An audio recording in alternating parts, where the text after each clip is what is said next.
The Dolomites, Italy's rugged crown, beckoned me in late September 2024. I had come to conquer the legendary Alta Via 1 and half of Alta Via 2 trails. A 180-kilometer odyssey through some of the world's most breathtaking landscapes. After a 5-hour flight to Venice and 4-hour train ride to Brixen, I settled into the local campsite nestled between ancient pine trees.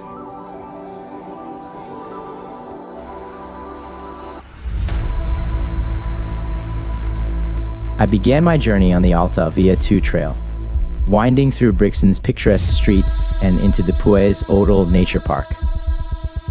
The first 5 miles passed quickly, with scenic views of the Isarco Valley. As I climbed higher, the trail entered a lush forest, where the sound of cowbells and chirping birds filled the air. The trail opened up at the Passo delle Erbe, offering breathtaking vistas of the Dolomites' towering peaks. I traversed the exposed ridge, feeling the wind. Next, I descended into the Val di Funes, passing quaint villages and farmhouses.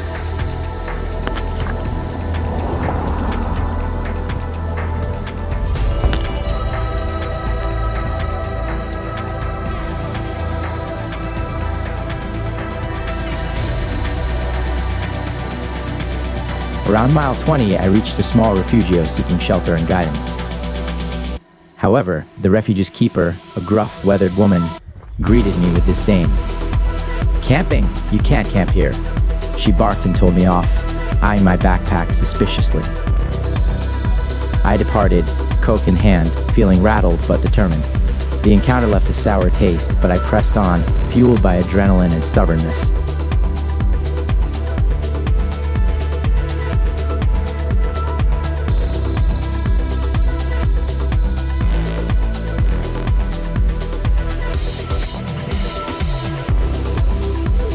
As night fell, I discovered a secluded hilltop campsite. With 2 hours of daylight remaining, I staked my claim, pitching my tent against the coming storm.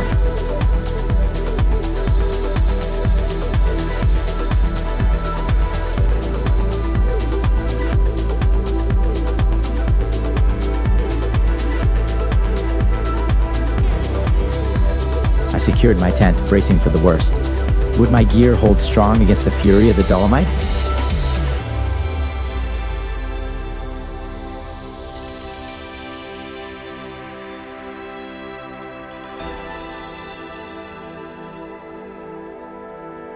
Nightfall unleashed a storm of biblical proportions. Thunder boomed, shaking the earth beneath my bed. Rocks tumbled down the mountains next to me, their echoes crashing through the valleys. My Garmin warned me. The storm raged mere miles away. On the second morning, I was jolted awake by the first light of dawn breaking over the jagged peaks of the Italian Dolomites, casting long shadows that danced across the rocky terrain. The air was crisp, carrying whispers of adventure and secrets hidden in the high-altitude silence. With a deep breath, I embarked on the intense ascent up the Forcella della Roa, a narrow mountain pass that promised both challenge and breathtaking views. The climb was steep and treacherous, with sections of metal cables fixed into the rock, inviting me to hook in and pull myself up. Reaching the summit, I was greeted by a panorama that stretched endlessly, the wild beauty of the Dolomites spreading out like a painter's canvas. But the moment was fleeting. As I descended, the path mirrored the intensity of my climb.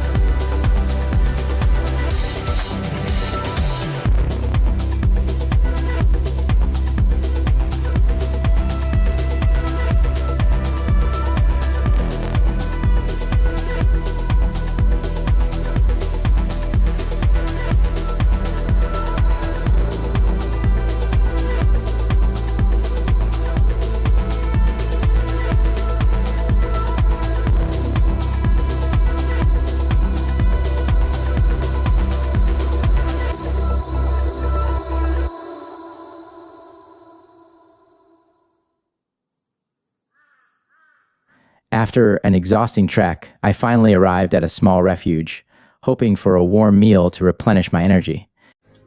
The atmosphere inside was far from welcoming. The staff, their faces hardened by the harsh mountain life, informed me curtly that no food would be served until 11 a.m. It was maddening to watch fellow travelers, who arrived after me, feast on hearty meals while I was left to contemplate my hunger and the growing unease in my gut. The afternoon unfolded as I traversed the peaks, the scenery shifting from majestic rock formations to lush valleys, each vista more stunning than the last. As I approached the village of Gardena Pass, I aimed to find a secluded spot to pitch my tent. Realizing I had walked too far towards the town, I reluctantly made the decision to check into a hotel. The thought of indulging in authentic Italian cuisine offered a glimmer of comfort amid the growing tension in the air. But I couldn't shake the feeling that the mountains were watching, and something darker lingered just beyond the next peak, waiting for the right moment to unfold. On the third morning, I rose before dawn, the air heavy with anticipation and the promise of danger. The mountains loomed like ancient sentinels, their jagged peaks piercing the sky, daring me to take the next step. Today's challenge was a grade 3 via ferrata at Valle Setostol, and I felt a thrill pulse through my veins, a mix of excitement and dread. I quickly realized I had underestimated the sheer intensity of this climb. The rock face loomed above me, a sheer vertical drop of over 300 meters below, my hands gripping the metal rungs with white-knuckled determination. Each movement required razor-sharp focus. One slip could end in a fatal plunge. I couldn't afford to let my mind wander, so I tucked my camera away, the desire to document my journey eclipsed by the instinct for survival.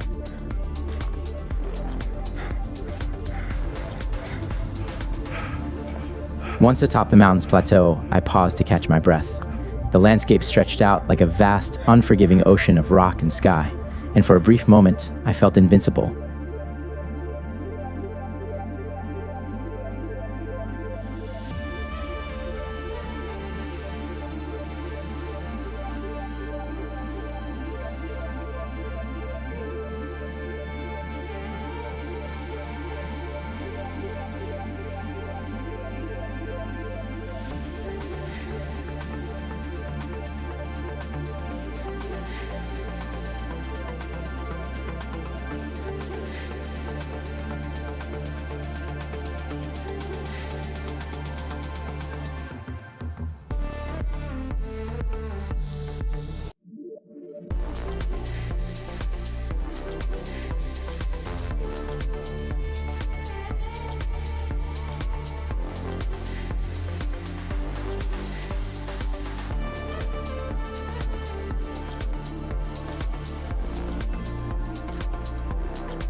But the thrill was short-lived. I had over 20 miles to cover that day, and the sun was already climbing higher, casting long shadows that seemed to whisper warnings. As I journeyed onward, the terrain shifted, each step bringing a new challenge. I spotted a small camping site nestled at the base of Marmolada, the highest peak in the Dolomites, shrouded in mystery and legend. My plan was to find a secluded spot just before reaching the campsite, a place where I could escape the prying eyes of fellow travelers and revel in the isolation that the mountains offered.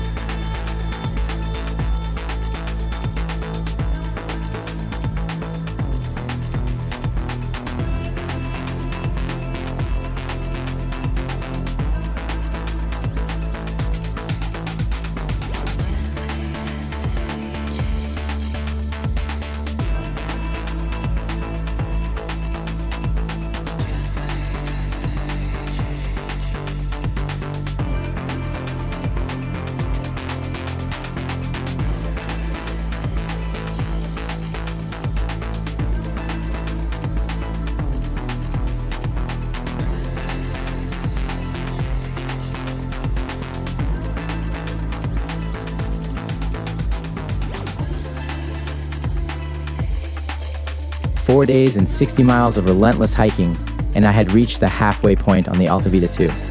Strategy trumped ambition. I opted to divert onto the Alta Via one, a formidable route in its own right. The AV1's rugged beauty and challenging terrain would still push me to my limits, but its more traversable landscape offered a wiser choice. Or now, I'd postpone my conquest of the Alta Via 2's most extreme miles, but the fire in my gut remained, burning brighter with every step. I'll return, armed with better skills and gear, to tackle the AV2's most daunting sections. The Dolomites would wait.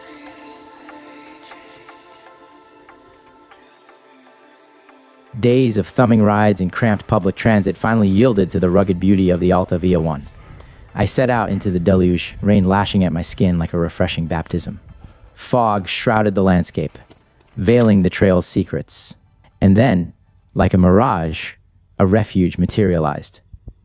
I stumbled towards warmth, grateful for respite. Inside, the hut pulsed with life, laughter, conversation, and the scent of wet gear. Big groups, seasoned hikers, and eager novices mingled, sharing stories and advice. As night descended, I settled into my bunk, feeling grateful for this unexpected community.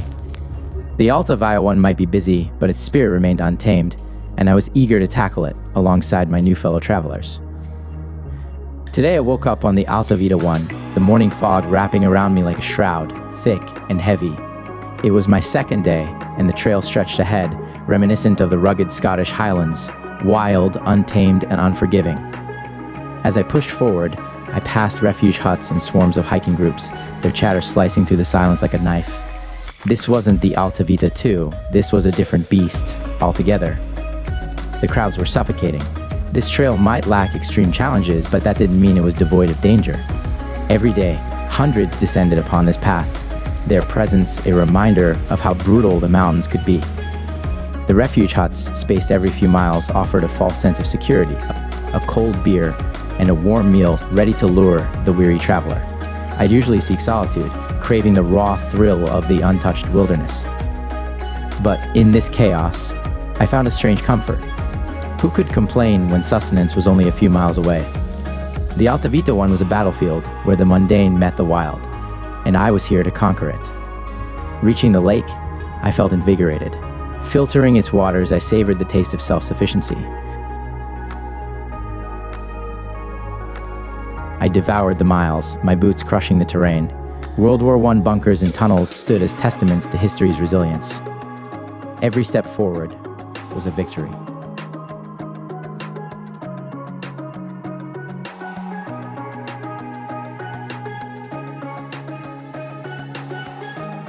Meeting Ed, a fellow hiker, we swapped stories of adventure. Our shared passion ignited a fire of camaraderie.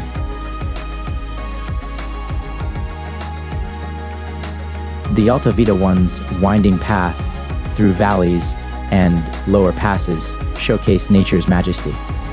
I reveled in the simplicity, grateful for the supplies that sustained me. For me, hiking wasn't just a challenge, it was bliss. Every step, every summit, every sunrise reaffirmed my connection to the wild. The Alta Via 1 was my playground, and I was unstoppable.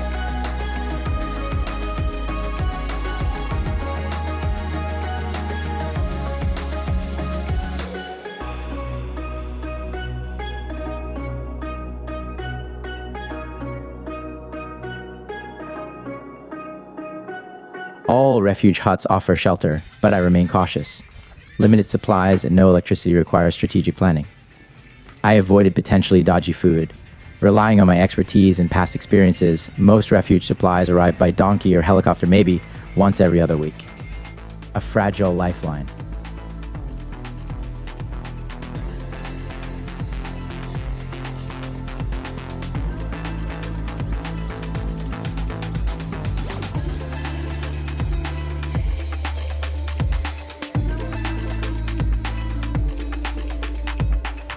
As I navigated the final days of the Alta Via 1, the weather turned treacherous. Clouds boiled in, shrouding the landscape. Ed and I sought shelter, abandoning our camping plans. I've faced storms many times before, and that's when my guard goes up. Experience has taught me to respect the fury of nature. I've been stranded atop dodgy mountains, storms brewing with no escape. The trail can vanish, consumed by rain and wind will threaten to push you off course. Being lost in a storm is a hiker's worst nightmare. Time becomes the enemy. Every decision counts. Do I set up camp early, sacrificing miles for dry shelter, or do I push on, praying the rain will relent? The wrong choice can be disastrous. In situations like these, instinct takes over. You weigh the risks, trust your gut, and hope for the best. The Alta Via 1 demands respect, and I've learned to give it.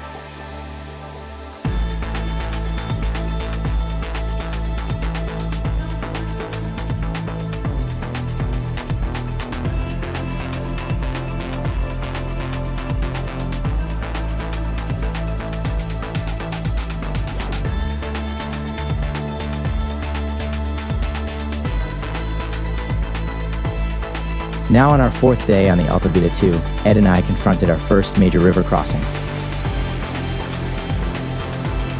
The storm's aftermath had swollen the waters, rendering wading impossible. We scouted for a rocky passage, our eyes scanning the turbulent surface.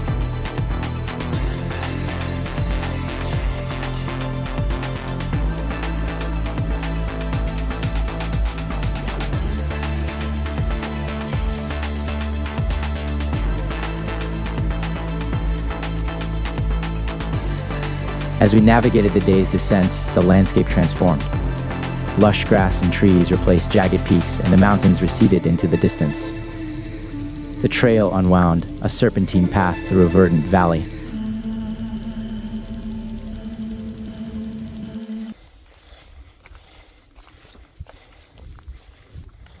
The fifth and final day dawned, a mirror image of its predecessor. But refuge huts were scarce, and I knew I was leaving the Dolomites behind.